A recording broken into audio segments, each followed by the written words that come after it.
पुढची बातमी पाहूया। नीट फेर परीक्षेच्या निकालात गडबड झाल्याचा आरोप करणाऱ्या याचिकाकर्त्यांना औरंगाबाद खंडपीठानं दणका दिलाय। निकालावर संशय घेणाऱ्या 4ही याचिका मुंबई उच्च न्यायालयाच्या औरंगाबाद खंडपीठानं पूर्णपणे फेटाळून लावल्यात। इतकंच नाही तर बिनबुडाचे आणि चुकीचे दावे करून न्यायालयाचा वेळ घालवल्याबद्दल प्रत्येक याचिकाकर्त्याला तब्बल 5,000 रुपयांचा दंड ठोठावण्यात आलाय।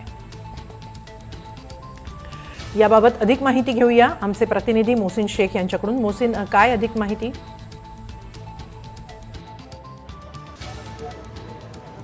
औरंगाबाद खंडपीठात वेगवेगळ्या याचिका दाखल करण्यात आल्या होत्या आणि आपण बघतो की गेल्या काही दिवसात नीटची जी परीक्षा झाली त्यानंतर अनेकांनी यावर आक्षेप घेतला होता।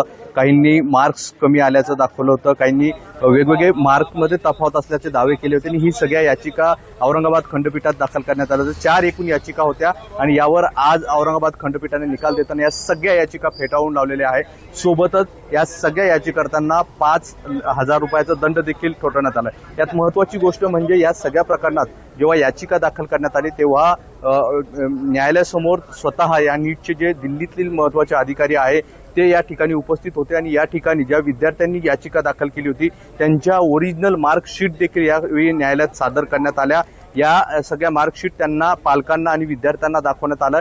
त्यावेळी त्यावर असलेल्या सही आणि सगळे मार्कशीट त्यांचीच असल्याची त्यांच्याकडून खात्री झाली आणि त्यामुळे या सगळ्या प्रकरणात कुठेही गडबड झालेली नाही किंवा नीट प्रकरणात कोणतीही चूक झालेली नाही। निकाल देताना ह्या सगळ्या गोष्टी स्पष्ट झाल्या आणि त्यामुळे सगळ्या प्रकरणात न्यायालयाने या 4ही याचिका फेटाळून लावलेल्या आहे आणि या सगळ्या प्रकरणात 5,000चा दंड देखील ठोठावण्यात आला। त्यामुळे गेल्या काही दिवसात बीड असेल किंवा वेगवेगळ्या ठिकाणच्या विद्यार्थ्यांनी या सगळ्या परीक्षेवर आक्षेप घेतला होता, आपल्याला चुकीचे मार्क देण्यात आल्याचा दावा केला होता। माध्यमांमध्ये देखील या सगळ्या बातम्या आल्या होत्या। त्यानंतर थेट खंडपीठात या प्रकरणी याचिका दाखल करण्यात आल्या होत्या आणि यावर आता निकाल आलेला आहे आणि 4ही याचिका फेटाळून लावण्यात आल्या।